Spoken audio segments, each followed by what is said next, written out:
So today is July 13th? Friday the 13th. Yeah, 2012. My name is Leslie Lomas, and I'm interviewing Steve Elliot. And would you like to tell us when and where you were born? Quincy, Massachusetts, 1947. And we're going to be talking about the origins of KGNU radio. And so, Steve, well, we're just going to start with how you were involved in the beginnings of KGNU, and maybe a little bit about the context of what was going on with public radio. Well, when was it, and kind of what was going on, and how did you get involved? Okay, well, I think this was all very much part of the community free school. And in 1972, Highland School at Arapahoe and 9th Avenue came into the possession of the Boulder Historical Society. And because the school was going to get torn down, they had built a new elementary school. And so the Historical Society got a hold of the building, but then they didn't know what to do with it. So a bunch of crazies, me included, suggested that they rent it out to the community free school. The idea being that the community free school was anybody could teach a class, anybody could take a class, no credit, no qualifications. If you could write up a description and put it in the catalog and enough people showed up, you had a class. So it was the Boulder Public Library, did you say? No. Who was it? That owned the building? Yeah. The Boulder Historical Society. I see. Bought the building and then they had to figure out what to do with it. Right. So we offered to pay rent. Yeah. So we filled the building up with, there was a pottery studio, there was a dark room, there was a leather studio, there was a print shop with a printing press in it. I moved in a recording studio. Head Start was in there. September School was in there. Did I say stained glass studio? A dance studio, and several other classrooms. And we started publishing this catalog, and people showed up and took classes. So this was 1972. And in order to do my studio, I found a spot in the basement, but it was this high in dirt. Mm-hmm. And we had to dig all the dirt out. And then pour concrete and make a floor and create the whole studio. So now how was it that you were part of this group? So there was a group that was decided to run the free school. And that was the community free school. Yeah. Okay. So it was, a lot of people. About how many? About? Well, we could actually count classes, but I know that at one point there were 8,000 and 9,000 students taking classes at a time. That's quite impressive. The dance school had 1,000 students taking ballet, tap, everything. It was the largest dance school between the Mississippi River and California, and Marta Kern was running that. Jeez. She eventually became Colorado Dance Festival. Yeah. Right? Sure. Yeah. And she's still around now.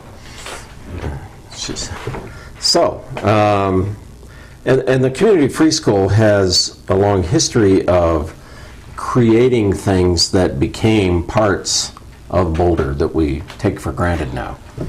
People's Clinic, the little stained glass studio down on Arapahoe that you drive by all the time, that was part of the stained glass classes. What started out as the Boulder School of Massage Therapy and now is the Colorado School of Massage Therapy was run by Honora Wolf, who was part of the community free school. There are lots of things that are in Boulder now that spun out of the community free school. It was a springboard where people would do classes and attract students and start getting a reputation and start getting some customers and start getting some people who would use it, and then they would move out. September School is a perfect example.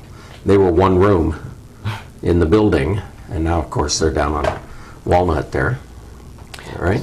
So that's interesting. So they started as free school classes and became sort of permanent Their own- Boulder institutions. Right, yeah, Very, very much like KGNU. very much like Yeah. KGNU. Yeah.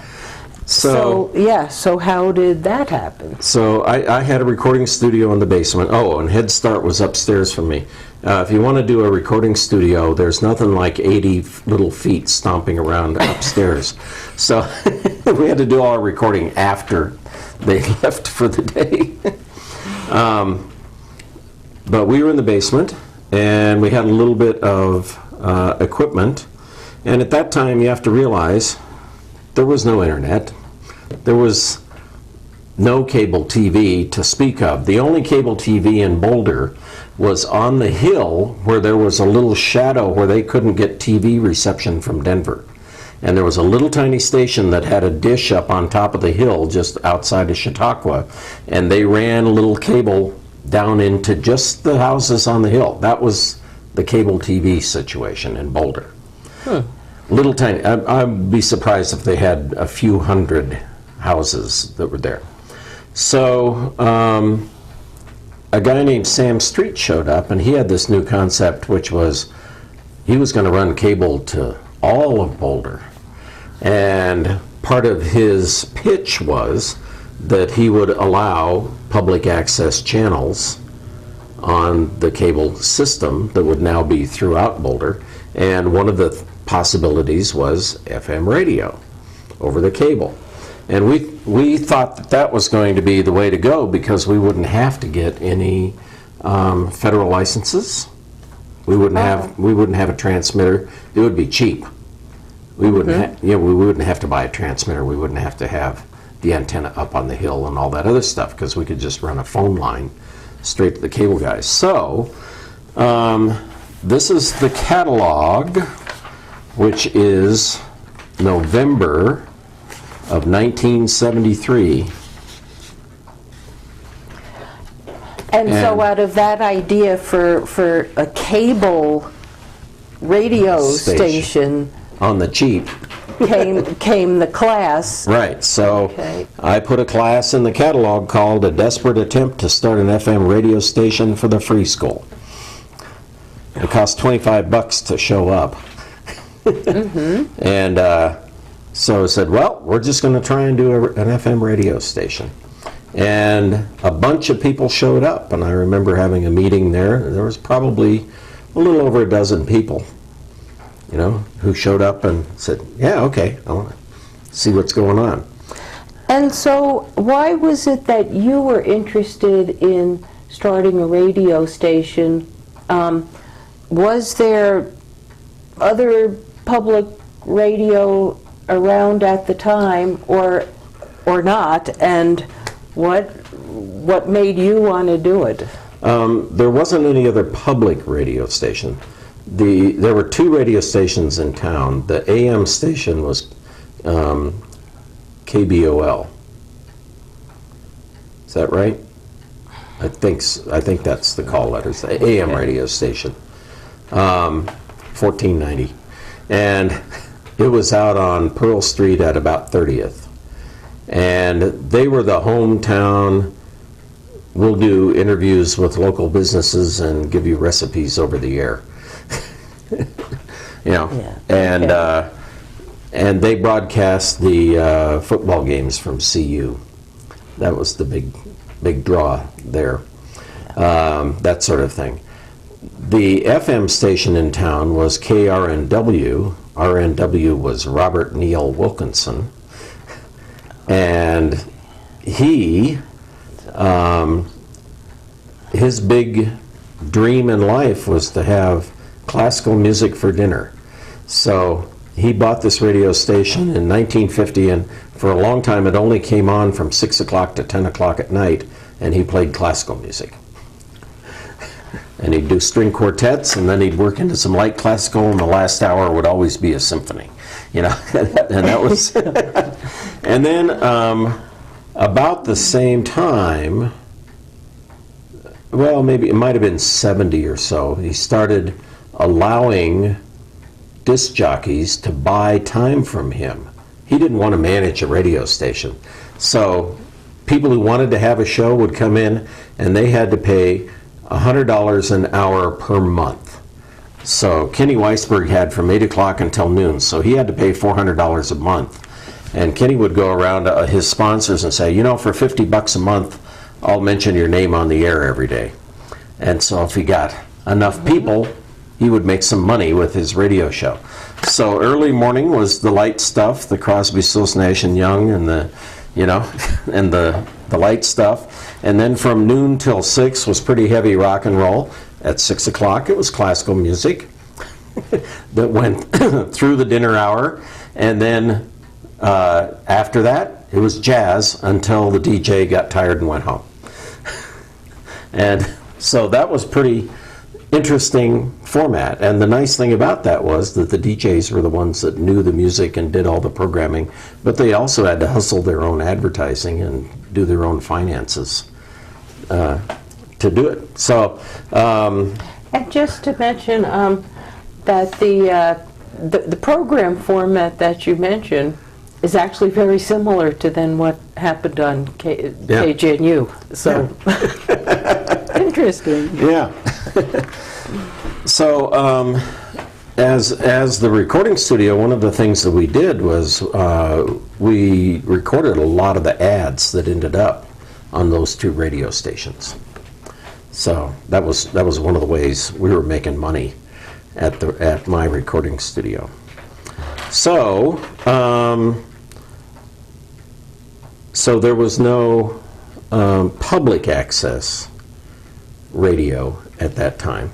So my thought was to have more along the lines of public access radio, because as part of the community free school, we were all about letting the people have access to whatever. And you can see articles in the catalog here, lots of articles in here about Rocky Flats and lots of articles about, you know, all kinds of things that we thought were important issues at the time. And so a lot of it was let's get the word out, because we didn't think mainstream press was giving, you know, exactly the same attention to the things that we thought were important. So November of '73, we started the first class. A bunch of people showed up. I think I found another interesting thing aside in here. Celestial Seasonings. Oh, yeah. Started by Mo Siegel. Mo Siegel taught the Urantia study group. That's his class there. So for, I mean, there were all kinds of people doing lots of things in here. So by the next time the classes came around, we had decided to call it KNRD for Nerd Studio. We were Nerd Studio at the time. And so, yeah, okay. But it turned out that there was already when we went to file for an FCC license, it turned out there was also already a KNRD. So we had to come up with new call letters. And it was a brainstorming session, and somehow we came up with KGNU, you know. And so we like the pun of new, and we like the antlered beast, you know.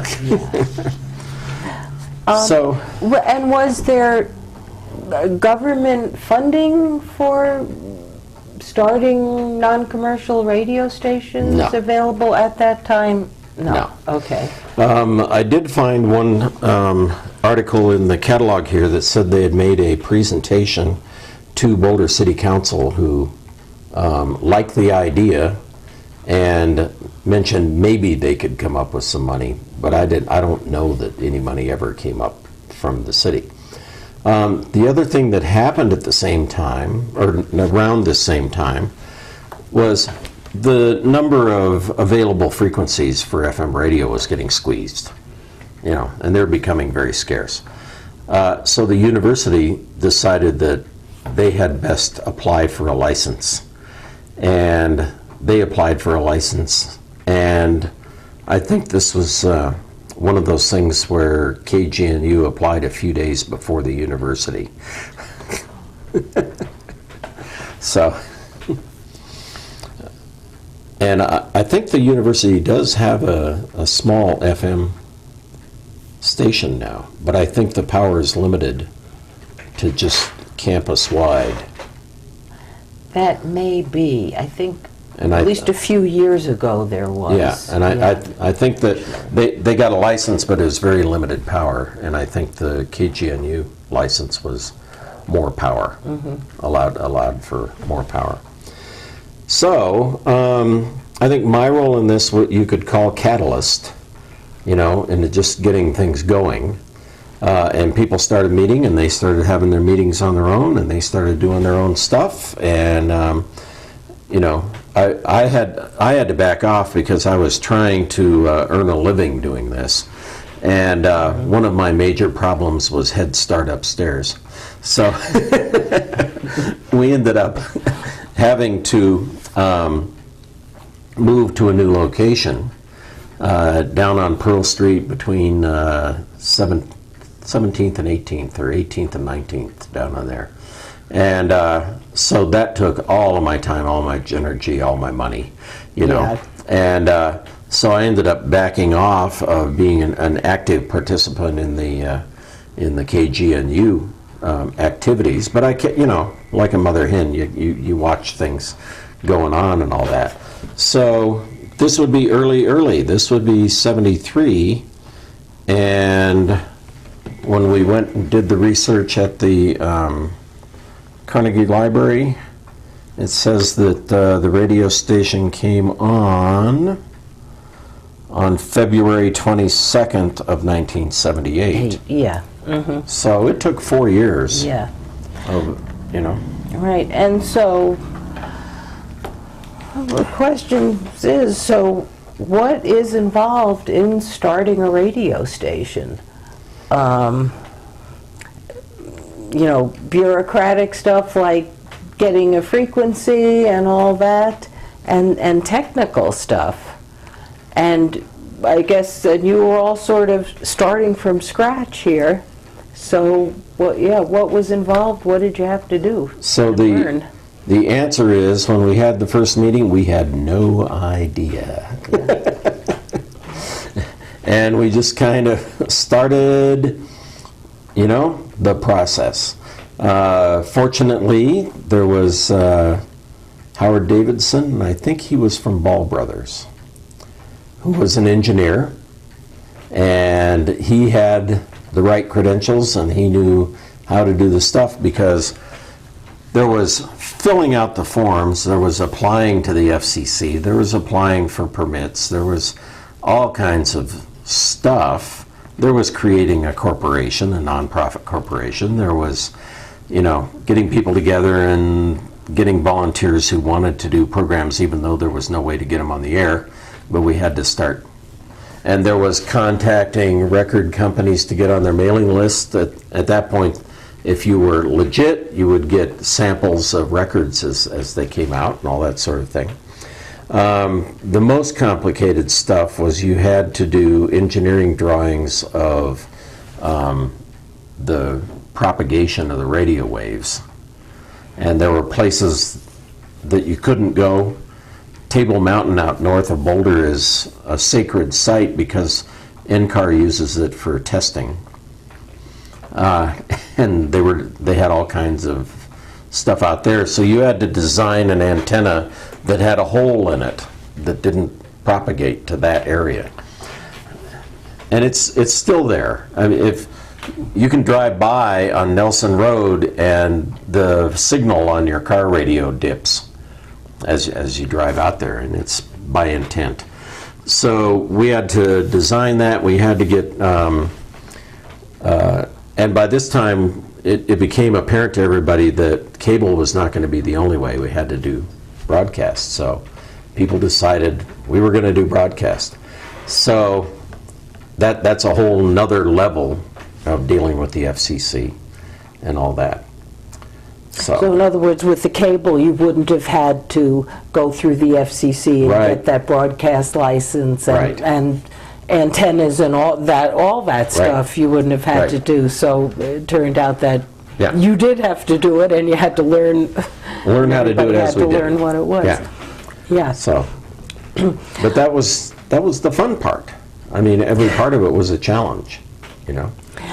Yeah, and so the station, so you all applied for an FCC license, and then did you had to form an official nonprofit Nonprofit yeah. corporation or something, Yeah. and have a board of directors and all Oh that? yeah. So there was something called the Boulder County Broadcast Association? I think so. Yeah. Okay, and that's had to come into existence Right. in order to get the license from the FCC and all that.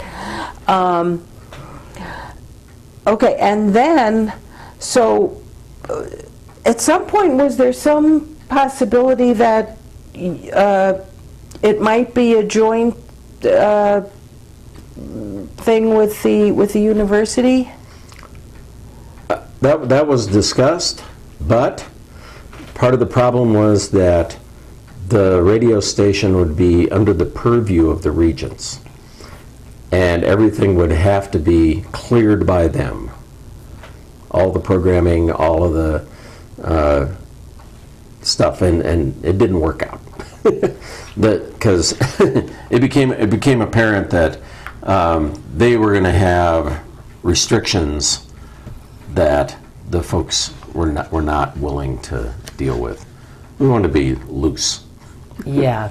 You know.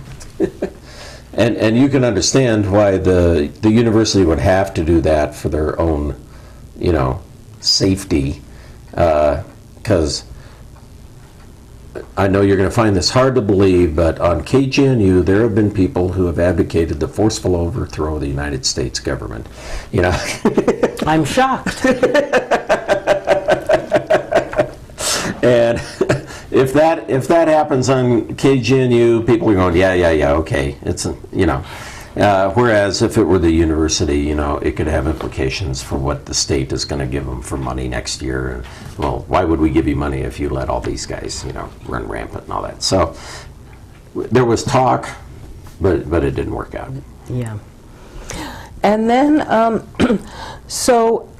and then I assume you had to raise money, probably, somehow, and then so at some point you got the FCC license, and like, so when was that, and were you still involved, and then you need I was an pretty actual, much out of it, and backed away by then, yeah. and because when was that about?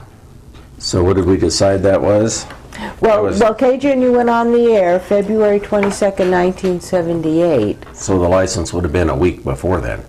Oh, really? Oh, yeah. Oh, okay. I didn't realize. I mean, you had, in order to do the license and all that, you had to have a facility, and you had to have antennas, and you had to prove that you were a legitimate going concern, and the relationships with NPR and the relationships with, you know, programming and they did that with NPR because some of the money came from there also, and there were some donations, but at this point also there was Jimmy Carter, and Jimmy Carter had this wonderful program called CETA grants, CETA, and it was kind of like the WPA, which was let's get people to work, and so the way that the CETA grants worked was nonprofit organizations could get these grants to hire people and who were out of work people and put them to work. And I know that a lot of people on the station were there thanks to that program, because they got really good at filling out those applications. You know, and it fell right into, you know, what they were supposed to do. Yeah. Well, I didn't realize, so that you already have have had to have raised money, bought equipment, put together a facility, a studio, before you apply for the FCC license. You got to be pretty well on your way. You have to prove to the FCC that if they give a license, you're going to be able to follow through. They don't just give a license to somebody who fills out a form from their bedroom. And then you have no guarantee that there's going to be room, that there's going to be a frequency. You're working your way towards this. And so, before you can fill out and send out the form, you have to know from the SCC that there is actually a frequency available, and it's kind of a you work your way up to this apex where things actually happen. Okay, and hopefully, and you've had some indication that yes, if you do it, there is a frequency available. Oh yeah, you work back and forth. Okay. And I think I told you one of the transmitter that I think was the very first transmitter was donated by a radio station that was on Cheyenne Mountain down in Colorado Springs. And it was free, but all we had to do was haul it away. Now, it weighed a ton, and I am not exaggerating. And it was the size of 2 refrigerators side by side. And we had to rent a Ryder truck with a big one of those tailgate lifts. And the only one that we had was 22 feet long, and the road up to Cheyenne Mountain was a dirt road with these hairpin turns that it took 2 and 3 times to turn around before you could go to the next hairpin turn and get up. And we left at 7 o'clock in the morning, and we got back at midnight with that transmitter, which we put in a storage locker, because we didn't really have a place to put it yet or anything. But and so that was donated by a radio station that had bought a newer transmitter. Oh, they had bought. I see. I didn't know if they had gone out of business. No, they bought a newer transmitter. Okay. This was an old Hummer with big tubes in it, So that was an exciting adventure. That was half a dozen guys who, had to do the heavy lifting, and we cobbled together stuff from all over the place. There were engineers up at the what's the Bureau of Commerce? It's NIST now. Yeah. What was it before? It was Bureau of Standards. Bureau of Standards. There were engineers from the Bureau of Standards who had equipment that they would donate, out of their garage and stuff like that. So we cobbled together the studio from all over the place. Yeah, so you needed a transmitter, and then you need a place to put the transmitter. I see. So was that the Table Mountain situation? I don't know where the first transmitter was located. I don't remember where the actual antenna was. The studio was where everybody, the action was, and that was in the little cabin that was owned by the Harvest House down at Arapahoe and 28th, and it was across the river, and it was a little cabin that had been it had been rented by the hotel as a little suite, but they donated the use of that cabin to KGNU. And do you remember, approximately, say, what size it was? No bigger than these 2 rooms. Yeah, which is, give me an estimate on... I mean, it was maybe 20 feet long and 15 feet wide, And there were 2 rooms, and, one was the library and one was the broadcast studio. And that was, Right, but what was it? It was the Hilton Harvest House. Yeah. Yeah, and so they donated that. Well, I seem to remember it being in the middle of their parking lot. There was, well, not in the middle of the parking lot. Or somewhere in the... There was a parking lot that came right up to it. Yeah, right, okay. Yeah. You came in from the Folsom side on the south side of the river to get at it. Yeah. Yep. Well, yeah, so I moved to Boulder in 1980, and somehow I remember going over there to bring a public service announcement or something, and It was Yeah. it was pretty basic, but it worked. But it worked. Yeah. So you needed the transmitter, antenna, and a studio, and a license. And so basically, between all your efforts, and it sounds like quite a few donations. Oh yeah. Oh yeah. People were interested. Oh yeah. Transmitter, space, Yep. people's time, and But it got to the point where there were 50 people, you know, working on getting a radio station going. Everybody's doing their little piece, you know. yeah. And so it ended up taking. So when was the first free school class? November 1973, or was Yeah. that the second? So Yeah. from there till February 1978. So a good 5 years. 4 or 5 plus years. Prep, Yeah. yeah. Yep. And somehow it actually got started. Yeah. Yeah. To the amazement of everyone. Mm-hmm. You know. No, well, this was my studio that I had here. So we were Nerd Studio, and yeah. Do you want to hold them up now? All right. So we were the guys in the basement who were running the Nerd Studio, And at the free school, at the free school Yeah. in the basement of Highland downstairs School. from Head Start. Yeah. Yeah.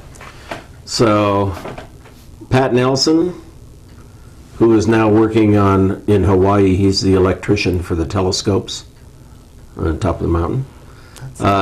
Chuck Polisher, he was our bookkeeper. Rick Blades, who was our engineer. And John Newlinger, guitar player extraordinaire. And believe it or not, me with hair. So, so eventually, I mean, if you looked at the original picture over here, this would be called crude equipment. We're talking little bitty pieces of equipment with lots of wires hanging out the back. By the time we moved down to the new studio down on Pearl Street and all that, Rick Blades, the engineer there, built this from scratch by himself, designed this and built this. And this was our mixing board. So, and The this was recording when the station moved to, Well, what was it, Spruce and... well, this was my recording studio that we moved okay. from the basement of Highland School see. to down on Pearl Street. Okay. So that's what I was doing. Right. When the rest of the people were doing the real grunt work of getting the radio station going. Okay. So. And let's see, did you get a shot of... So this picture is you Yeah. in your record, in the Nerd Studio, In the or... basement of Highland School. Okay. Yeah. Okay.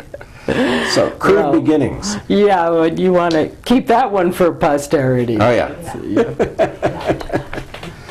And then, so did your involvement with KGNU, were you still involved when it actually started broadcasting? I wasn't involved in a day-to-day basis. You know, I showed up for the grand opening.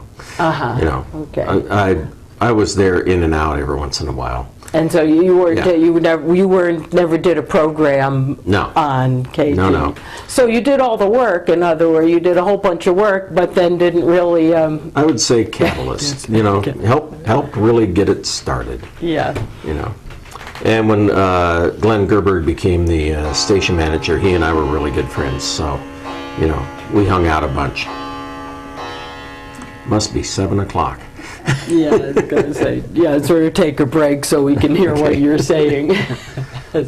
So yeah, But what was that, so you were saying Glenn? Glenn Gerberg was the station manager for quite a while. So, and he was the first one in '78 I think you might have been. when yeah. it got started, Yeah. we think. Yeah, So, okay. And do you remember, are there other particular individuals that you remember as being, you know, sort of there's putting only- in lots of effort or whatever to that? Yeah, I remember Howard Davidson was the engineer who did a lot on that.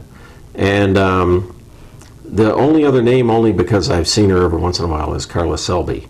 you know, and I know she was there at the very, very beginning, you know. Yeah. And so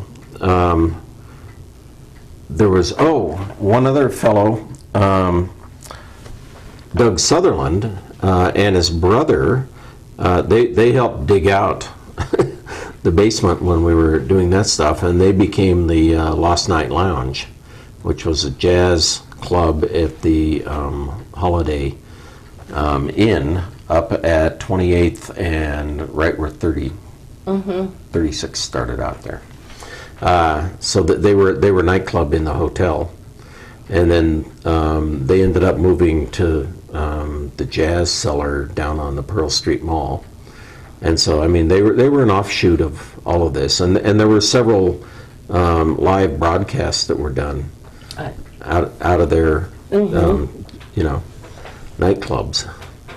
That's fun. Yeah. And then Bob Wilkinson and I also, after he sold KRNW, and it became KBCO.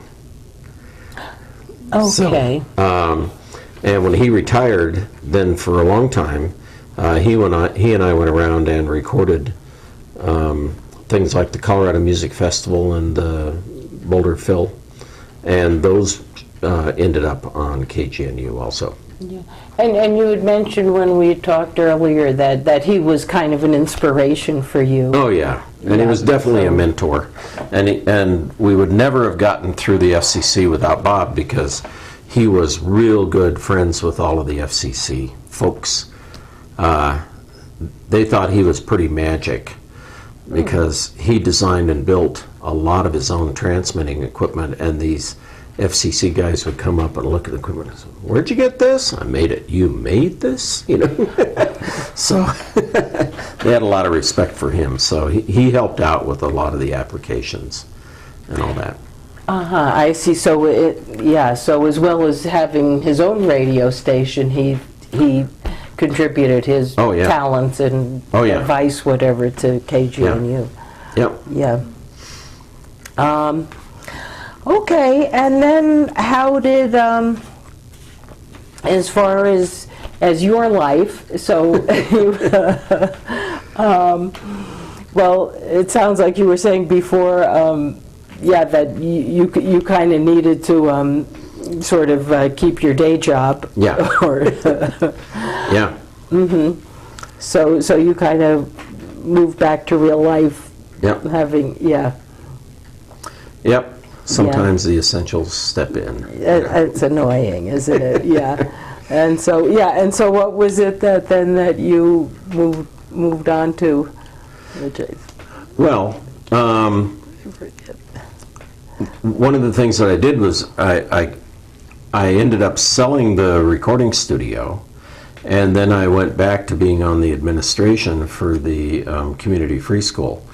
And being a techno guy, I arranged for and got the funding for the first computer to run the community free school.